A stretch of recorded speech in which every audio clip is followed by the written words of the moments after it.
Welcome to Private Club Radio, your weekly source for industry education, news and discussion.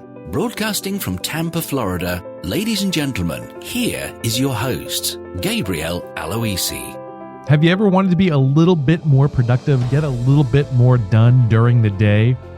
Our guest today, Sean Bleyl, is going to show you how with some of his productivity tips, talking about different types of software and how it can improve your processes and performance at your club. Sean's from MembersFirst, and he's also going to talk about building the perfect website. How do you really set up a plan to make that happen? And we have a lot of fun, let's just say that. Sean's a really fun guy. He's from the Boston area, but he is a Yankees fan, so we'll find out what that's all about. And Sean's got a really nice gift for our listeners today. He's offering a free Google Analytics review. You'll want to take him up on that offer. I promise you, if you don't know what Google Analytics is all about, you'll find out during his interview. So stay tuned. We're going to have quite a bit of fun today. Want to learn Gabe's secrets for social media success? He's sharing his best tips and little-known hacks to develop and close more membership prospects online. And best of all, it's 100% free for Private Club Radio listeners. To join him on the next social media masterclass, sign up at privateclubradio.com/social.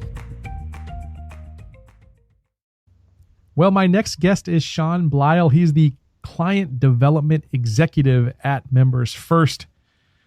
Sean, I've known for quite some time. He's a great guy. He fell in love with the golf and private club industry when he joined Southworth Development in 2001. And for nearly a decade, Sean worked in that company, both domestically and abroad in places like Arizona, the Caribbean, and Bermuda. And he eventually came back and opened Renaissance Golf Club in 2009 in the Boston area. He joined MembersFirst in 2011. His role as client development team draws on his club management experience.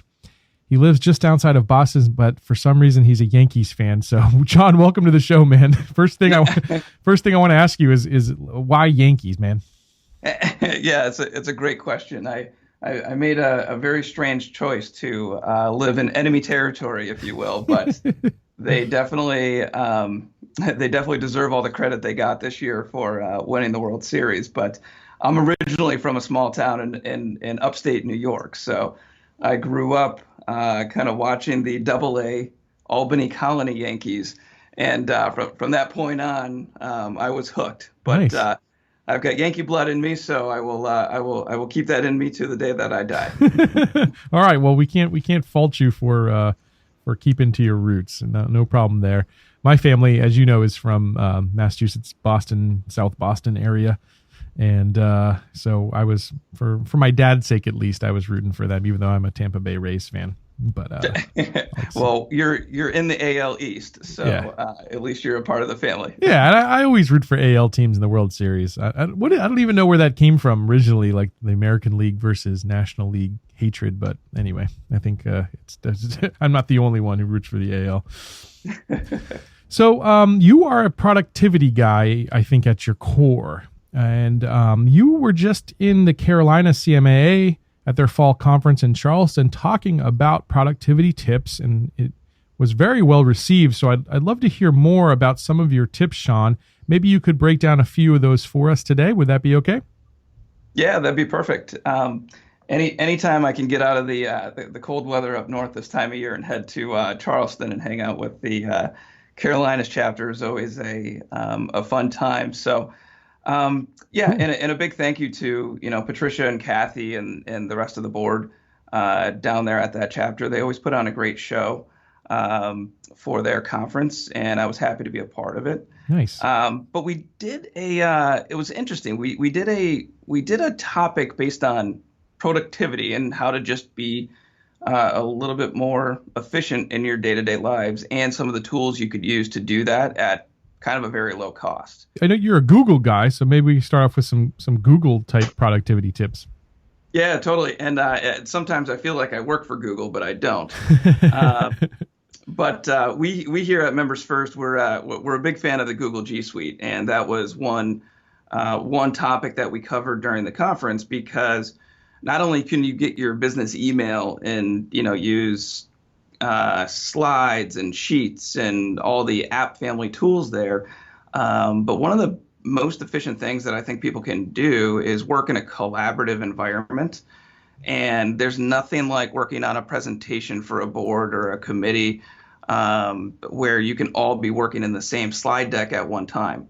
So using things in a collaborative way, whether it's through Google Slides, Google Sheets, or Google Docs, I think will inevitably save time in a lot of different areas. Yeah, I love that with Google, you could just make those changes right on the fly, and people can be working on the same document at the same time. You can actually see them editing it. And do you see that a lot of clubs are using that right now, or is that still something that's kind of unknown? I'm actually starting to see people, they first get into it through email. Mm-hmm. Most people use Gmail for their personal email. But what some people don't realize is that they have a full business suite. And so people are getting into it through email and then uncovering the rest of the suite from there. But I'm starting to see a lot of clubs use that in a variety of different ways. Sometimes it's using something as simple as Google Forms to streamline your website content management. When I was working at a couple clubs, in order to maintain an updated kind of website or marketing communication schedule, I was always chasing down the golf pro or chasing down the chef or the general manager who needed to provide content but got it to me at the last minute. So Google Forms is a great way that I've started seeing a few clubs manage their content so that people can submit it directly to them. Nice. And there's a timestamp so you can actually see who submits it late. Perfect. Yes, we got to stay on top of those people. That's a big problem. We do a lot of newsletters at my agency, and I know exactly what you're talking about. That would probably help us out.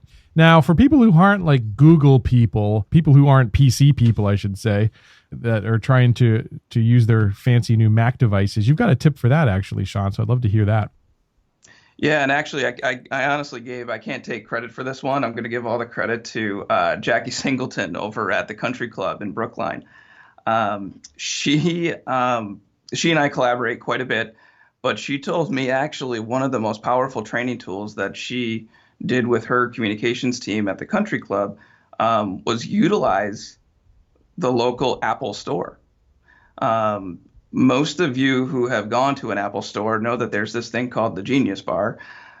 But what a lot of people don't realize is that you can go online and sign up for free classes to learn how to use their suite of tools, how to get better with using iMovie, or how to get better with using the different editing tools within your Mac, or just creating video and photos on your iPhone. So those are all great tools that I think that come at a very low cost, which is free, and you can schedule those at your local Apple store, which I think is a great tool. Yeah, that's really cool that you can just go there, get free training on these things, and it is powerful. I mean, we've all got a media production studio in our pocket these days, and most of us aren't using it the way we should be, and so it's great that they provide that training. Let's talk about some other tools out there. I know you use HubSpot a little bit, so let's talk about that one. Yeah, I think that in this whole world of private clubs and trying to stay organized, a lot of people are trying to kind of get all of their kind of leads out of their head, I guess, or out of their Excel sheets. So a lot of people are going down the road of implementing, CRM tools at a variety of different companies. But one thing that I've started to find clubs using is using like HubSpot. We use that a little bit here at MembersFirst, which is great. But it allows you to have a smarter inbox, so you can actually connect your email to your CRM, and their CRM suite is completely free. Now, don't get me wrong, there are paid tools that you can do to upgrade. But if you're looking for a quick tool just to quickly get organized, the HubSpot CRM kind of falls into play with what most clubs would need. But I think I heard this from you, Gabe, at the Membership Directors Association one-day summit in Florida this year, where you were talking a little bit about kind of using chat bots and kind of lead-in forms and things like that. Mm-hmm. So those are all things that actually come within that platform. some at a very low cost to clubs. So you can kind of modernize your marketing strategies using simple tools like that. Yeah, I use HubSpot in my own agency. That's our CRM that we use, and I love it. It does everything that I need to do, and it's actually free, the version I'm using. So I love HubSpot. A big believer in that one. How about design inspiration? You've got some tips on that, Sean. Yeah, design inspiration is kind of one of the things that, if anybody has worked with me in the past, I think they immediately recognize that boring website design is honestly no fun. And so what we do here at Members First is we try to think outside of the box, and we use a lot of different inspirational sites to get creative.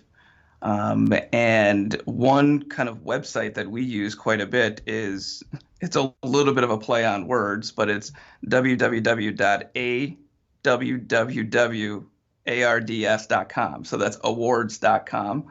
And it's an unbelievable site where you could literally go to that site, type in your favorite topic, such as wine or restaurants or golf or skiing, anything like that, and you will get a variety of websites that have been reviewed by other industry professionals to figure out how to get creative. So it's a great way for you to kind of get out of the mindset of designing your club website like the club next door. Nice. Yeah, everybody wants to stand out and be unique. That's great advice. Last one here that I want to cover in terms of tips and productivity, useful things out there for folks is Google Analytics. You've got some ideas on that, Sean. Can you tell us about those? Yeah, Google Analytics is actually a really fun tool. It's kind of like Big Brother. I'm assuming you use Google Analytics in your business and with your clients, right, Gabe? Yep. So Google Analytics is something that every site has, most likely. All you need is to have a tracking code. And no matter which website provider you use, whether it's one of the big four within our industry or a local designer, they will most likely implement your tracking codes onto your website. Once you have that tracking code on your website, you can find a variety of things about traffic. And one of the quick tools that I love using within Google Analytics is things like their search console to figure out, how people are getting to your site organically. But then there's also a really great free tool called On-Page Analytics by Google. And you could do a quick search, and hopefully, Gabe, maybe you could put a link to this in the show page. But what On-Page Analytics does, it actually puts a heat map over your website. So you can literally see the traffic patterns in front of you and use that information to your benefit when you're telling that committee member that nobody goes to this page. Please don't make me spend time adding content to it. Right. Yeah. Yeah. You can't deny the facts, right? And so when you've got a tool like that shows you in real plain visuals where people are going, I think that's super important and super useful for folks out there. I think it has to be a blend, right? You need the analytics to tell one part of the story. Yeah. Right. And then you need the members to tell you the other part, and somewhere in the middle is the truth. Right. There you go. I like that. Well said, Sean. Well said. So we're talking about Google Analytics here, and I think that's probably a great segue into what you guys do at Members First, which is help clubs build their web presence. And I know you've got some 3 key pieces really that if folks really can nail down, they're going to set themselves up for success. So I would love for you to go through some of your ideas on how to properly plan for that next web project, Sean. Sure. It's something that we do every day and have a lot of fun doing it. Those 3 pieces that we really kind of narrow it down to make it simple for our clients, but this can be used anywhere. The 3 high level pieces is step 1, you need to determine your goals of the project. Step 2, you need to kind of look at the data behind it before you actually start building it. And then step 3 is kind of making sure that you identify what the proper scope and timeline is, so that you could set realistic expectations for your team and the team that's actually helping you build the site. You never want to go into a project with expectations that are different, mainly because if you tell the members that the website's going to launch on July 1st, well, guess what? It better launch on July 1st. Yeah. I love that. In fact, I'll tell a secret here that I don't think I've told anybody, maybe a few people, is that when I announced my last book, I said, I'm going to have it done. My next book is coming out. I think it was March 1st. And I hadn't even started writing it. But that was like my motivation. I was like, I told people I was going to do this. And if that's the date I told people, I don't want to let everyone down. So I better sure as hell do it. So that dirty little secret, Gabe, brings back a memory of mine when we were building the clubhouse at Renaissance just outside of Boston. We had a goal of opening the clubhouse, and the first person who we sent the invitation to for the opening party was the construction manager. And needless to say, he knew that we needed to get that project done by that point. But it also, you want to meet those goals. Right. So I can totally see how that helped you. I can totally see how that motivated you. That was motivation. Yeah. I think one weekend or one Saturday, I think I wrote 10,000 words in a day. I almost killed myself, but it was like, I got to get this thing done. So yeah, especially in the construction world, those guys are always running behind. They're two weeks behind on my kitchen right now as we speak. I'm waiting for them to show up. So let's break that down, those three things. Let's first talk about goals and goal setting and some of the goals that clubs maybe should be setting for themselves in their web project. Sure. I mean, I guess the number one thing that I hear from people when they reach out to me is when they're looking for their goals, it's actually surprisingly, some people don't know what to start with. And the number one thing that people come to me with, hey, our website needs to look better, and we need information that is easy to find in the website. Mm-hmm. Now, those are two great goals, but they're very broad. Right. So what I usually encourage people to do is, yes, you want to have those broad goals, but you want to break them down. There's three areas of goals that I typically like to work within. One is in website traffic, mainly because if you're getting a certain amount of traffic, you may want to, a goal of yours may be to increase your traffic. It could be by a certain percentage, could be by a certain number of users, whatever the case is. But too often I find that nobody really knows the amount of traffic that's going to their website. Well, it's really hard to increase that traffic if you don't know what it is. If you're not looking at the analytics, right? Exactly. So we typically start there, but then we also want to jump into, what's the focus of this? Is the focus on lead generation? Are you trying to drive revenue? Do you have a membership campaign that's going on? And if it is a lead generation motivated project, well, then you want to kind of look at how many leads are you bringing in currently so that you can measure what the success rates are post-launch. Now, it may take a little bit of time to kind of rev up the engines, but you want to make sure that you know where you currently stand today to figure out how this website helped you get to where you were going before. Every member and committee wants to know a little bit of ROI, so if you can show them the analytics behind it, that always helps. Nice. That's awesome. Yeah, absolutely. And this is a good time to actually talk about your offer to folks, which we will mention at the end as well, but you're giving a free Google Analytics review to clubs out there. So that's really nice of you, Sean. We'll get into that a little bit more, but just want people to know that that's available. So how about data? What's next with that, Sean? So I think that once you define the goals, you need to kind of jump down and figure out your traffic patterns, really. Like I said before, we're going to need to figure out what the members are telling you and what the information that they want on the website. So that's one half of the story. The second half is going to be the data behind it. So using Google Analytics, I think, will help you determine some of those traffic patterns. But you want to look at not only the pages that people are visiting, but you want to break it. Sometimes you could break it down between members and guests. So you want to figure out that if people are going to these pages from a prospect standpoint on the public side of your website, You don't want to just figure out what pages they're going to, but I like to find out how long are they spending on those pages. And if you know how long they're spending on those pages, well, you can interpret that two different ways.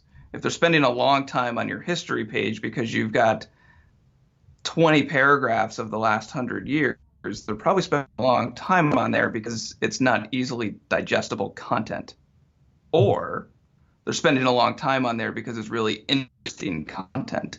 So what I would do in that scenario is that if the traffic pattern tells you that they're spending a lot of time on that page, one, you need to put a good call to action in order to drive people to contacting you. Perfect. So traffic patterns are going to be key for that area, but then you can get into a variety of different things, Gabe. You can get into geolocations. You can kind of figure out what areas of the country you're going to. I've got one club in Florida that actually got super creative with their digital marketing campaigns when they're doing this through Google AdWords. And they uncovered a teeny tiny spot in Canada that was driving a boatload of traffic. Granted, they probably had some members that lived in that area, but hopefully those members were telling them about their friends down south. So they created a very specific targeting campaign to that area based off of the traffic that they found and uncovered through Google Analytics. I thought it was brilliant. I wish I came up with that idea, but I've got to give credit where credit's due. Yeah, right. Absolutely. I want to go back to the traffic patterns real quick. That that sort of engagement versus being verbose argument that you were making there. I mean, what in your mind would be some of the things that might signal to you if it is very engaging content or very informative and people are enjoying it, or if it's just too long? I would think from, one guess that I might give you be, where are they going next? Are they just leaving the site after that page, or are they going to the next page? Are there any other factors that people might be looking for if you're taking a look at the analytics there? Sure. Yeah. One thing to look for if you're looking at that specific page, there's another measurement tool called bounce rate. So you can see if people are leaving the website from that page. That could be one indicator that it's too long. The other indicator, I think, would be just really looking at the content and figuring out how it's structured. Mm-hmm. Having a lot of information on a page isn't a bad thing, but if you've got a lot of information on the page and you're not using, the bulleted lists or any visual content, then that can also be tough as well. So I think that there's a couple patterns that you could find on these pages, but it really depends on, like you said, where they go afterwards. Yes. Yep. That's kind of what I was thinking as well. So that's great. All right. Well, let's head into number 3 here in the process, which is scope and timeline, Sean. That's perfect. So scope and timeline is always a challenging conversation. I'll kind of first start with timeline. Most people reach out and they say they need a new website. We all know that these projects are not just a website project anymore. Typically what they involve are a combination of multiple projects. Some of them have a single website component. However, when you get into other things like what are the creative assets that you're putting on this website? So you need photo, video, virtual tours, all those pieces of the puzzle. So, we may be getting contacted halfway through a project, whereas my belief is that you probably involve the person designing your site early on to make sure that they can properly scope out what this is going to cost a club, because that can be all over the board. Yeah. There's not one set price. If there is a set price, I would be very cautious of that, mainly because you don't know what you're buying until you go through the proper scope. Right.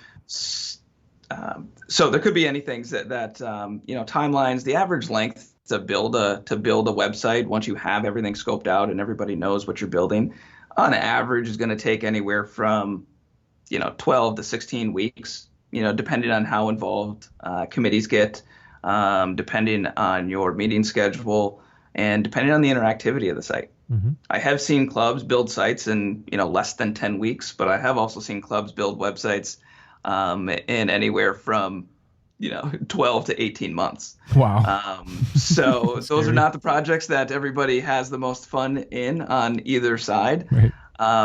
But it is something that timelines and expectations are really important.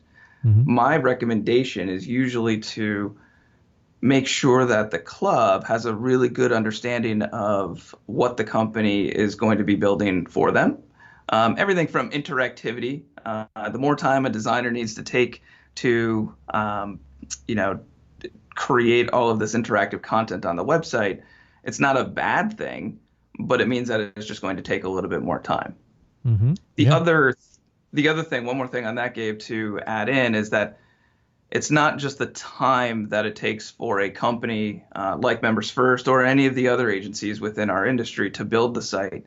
I think that a lot of clubs and boards also need to take into consideration the time it takes to scope out and approve these projects, because the pre-scope process, based off of committee schedules, can last anywhere between 2 to 3 months. Add that on top of the time it takes to build the site, and that's your true timeline. Mm. Yep. Yep. Absolutely. Well, and I've also got to, imagine if you get the planning right, the step before that, then if you get the scope right, then the timeline kind of narrows down as well. So Exactly. And Gabe, you're from the Northeast up here, and I'm sure that everybody has. I can picture my father on my shoulder right now and just saying, measure twice, cut once, Sean. yeah. And Right. I've lived by that because it's so true in everything you do, including these marketing and communications projects. It's better to know that ahead of time before you go in and start making adjustments. Yep, absolutely. Well said. Well said. Absolutely. All right. Well, there's actually a bonus tip here. So once you've actually got your website launched, you've got some ideas about post-launch. Let's hear those, Sean. Post-launch is actually, I think, one of the most fun parts of the project. Is it because right? you're cracking bottles of champagne open? Exactly. Everybody's having big parties and celebrating this brand new thing that you just built. However, post-launch is like a reward. I mean, you've just worked on this project. You've scoped it out for 2 months with your board committee and your agency. You've spent another 3 to 4 months on building the website. Now it's actually live for the rest of the world to see. However, once you actually launch the website, well, guess what? Now everybody's using the website. So you're going to get as many comments, both positive and I wouldn't say negative, but you're going to also get comments that you just didn't think of. And those are things that you need to be able to adjust on the fly. So one of the tips that I have is to make sure, probably in the 2 to 3 months after launch, make sure that you're measuring against the goals that you set out in the beginning of the project. If your original goal was to increase traffic, did that work? Are you gaining more leads from your lead capture forms? Maybe yes, maybe no. But once you take that information post-launch, you want to make sure that you continue to evolve that project, because once it's launched, it's living, breathing, and now you need to feed it. Mm-hmm. Yes. It's a hungry monster, isn't it, Sean? Yeah. It's honestly every manager, including myself, when I was on the operations side of it, I felt like I worked 24/7. Mm-hmm.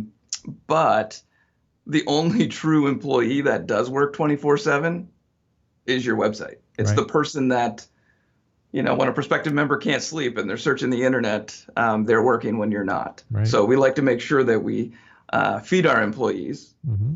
the website being one of them, and you want to feed them with engaging content that's relevant to the user. Yeah, I would definitely advocate more clubs start either a news section or some sort of events or blog, quote unquote blog, something just to keep relevant, fresh content updated, because that's what search engines are looking for when they're looking to decide what's the most relevant result. So that's great advice, Sean. That's great. Well, let's talk about that offer you've got again. So you've got something pretty cool. You're going to give people a free analytics review. Let's talk about that, Sean. Yeah, it's one of the things that I really value, and it's a lot of fun working with my clients, and I'd be more than happy to offer that up to any of your listeners, Gabe. I would love to, spend 15 to 20 minutes with the club. They do not necessarily need to be a client of ours, but I'd love to just, if they need a little bit of help understanding how to use Google Analytics, we've created a form that I think that you could kind of put on the show page, where all they need to do is they can fill out that form. We'll schedule a time, and I'll spend 15 to 20 minutes with them to go through kind of the top 5 areas that I review with my clients on Google Analytics. Perfect. That's beautiful. Yeah, I think definitely our listeners need to take advantage of that. Sean is wonderful in terms of breaking down in plain English what some of those key metrics are inside Google Analytics and showing you what you need to work on. So definitely hope you take him up on his offer. If you go to membersfirst.com/privateclubradio, you will be able to do that. So all our listeners should check that out. Let's talk a little bit more about Members First, Sean, and some of the services that you guys offer. We all know you do website design, but you guys do some other things as well. Let's talk about that. Yeah, perfect. I mean, Members First, I mean, granted, we've been around a long time. Hopefully a lot of your listeners, have heard of who we are and what we do and the type of people we have at our company. But yes, of course, our main focus is creating, engaging websites for the private club industry. But one of the things that we've done over time is we've evolved over the last, 15 to 20 years, where not only are we creating these beautiful, engaging websites for our customers, but we're also providing all the other software that goes along with it. Everything from, tee times to reservations to mobile apps.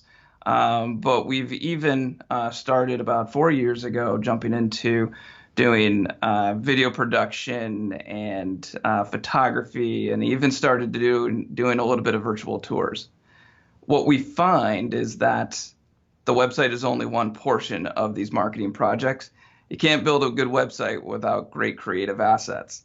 So our creative team has actually blended both worlds in order to deliver those services to our customers.